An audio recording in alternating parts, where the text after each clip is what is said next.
আরে তেহা যদি না দিতাম তাহলে এত সুন্দর জিনিস দেখা পারতাম না। এটাই তো কথা। আমি দে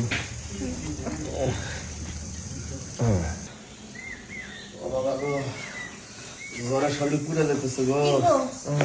তুমি অসুস্থ শরীর নিয়ে কাজে যাবা? না গিয়ে কি করম, এমনি ঘরে চাউল ডাউল নাই, আবার ওই দিকের উত্তরপাড়া সাইড দিল আবার অনেকগুলো টাকা পায়, ওর কাছ থেকে টাকা এনে তো ভ্যানটা বানছিলাম। শোনো, আজকে তোমার কাজে যাওয়া লাগবে না, তুমি অনেক অসুস্থ, তুমি আজকে রুমে শুয়ে থাকো। আমার ঘরে চাউলের কিছু লাগবে না, তুমি সুস্থ হলে সব আইবো। না গো, এটা করলে হবে না। শোনো, খাওয়ান তো আর হাইতে একটা ঘরে আইবো না, খাওয়ানোর কাছে যাওয়া লাগবে।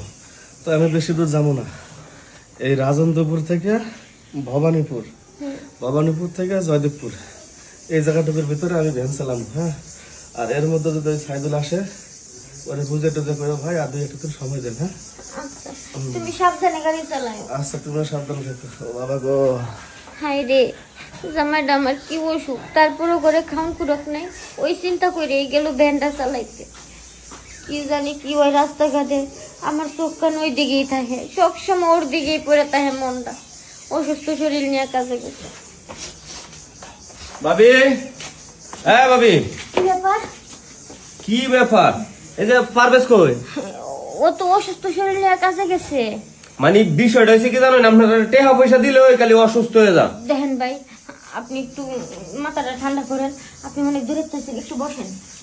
মাথাটা ঠান্ডা করবো, ব্যান বানবার লাগে টেহা চাইছে। আচ্ছা যাক, এটাতে কর্ম করে খাইবো, টেহা দিলাম। ভাই শুনেন না একটু, আমার সময়টা অনেক অসুস্থ, আমার আর 4-5টা দিন সময় দেন, আমি আপনার সব টাকা শোধ করে দিব। সময়কালে আপনারা চাইবেন আর সময়কালে দিব, এই তো আপনারা নিয়ম। সময় টময় দিতে আমরা টেহা দেন। শুনেন না, টাকা তো নিবেনই, টাকা নেওয়ার কি কোনো বিকল্প কোনো রাস্তা নাই? যেহেতু আমার স্বামীরা অসুস্থ, ঘরে চাউলের কিছু নাই, এই অসুস্থ শরীরে আমার জমিটা বেরিয়ে গেছে। কালি আত্মু হজানা আর মিডা কথা সিরা বেজে না, বুঝছেন? টেহা দেন। দেখেন, আমি কিন্তু টাকা দিতে পারবো না এখন, আমার স্বামীটা প্রচুর অসুস্থ। পারভেজ কই এখন গেছে কই? গাড়ি চালাইতে গেছে, ভ্যান চালাইতে। ও বোন, ভাবি বোন, বলুন। আপনার কথা হইন না, বিতে হুট করে মায়া লাগিয়ে পড়লো।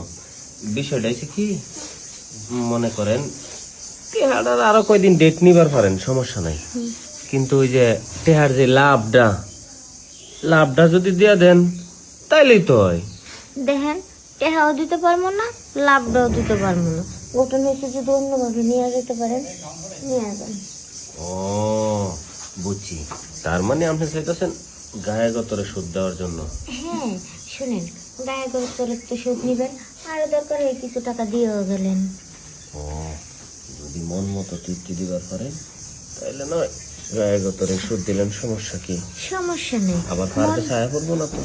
ও 1 ঘন্টার আগে আর আসবে না, আপনি মন মতো তৃপ্তি নিবেন আর কিছু টাকা দিয়ে যাবেন। তাইলে আর তাড়াহুড়োর মধ্যে গরো যায় লাভ নাই, অন্যদিন আমনের সময় লিয়া এনে সেদিন নেই। এই যে আরে তেহা যদি না দিতাম তাহলে এত সুন্দর জিনিস দেখা পারতাম না। এটাই তো কথা। আমি দেখ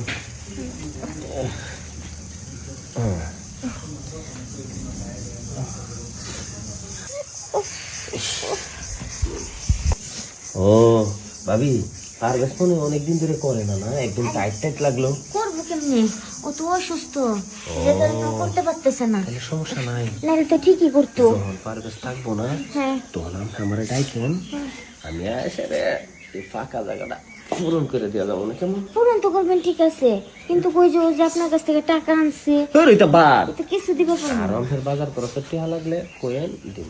শুনেন, তাহলে একটা কাজ করুন, বিকালবেলা চাউল ডাল যা আছে কাঁচা বাজার সব পাঠায় দিন। আচ্ছা আচ্ছা, সমস্যা নেই।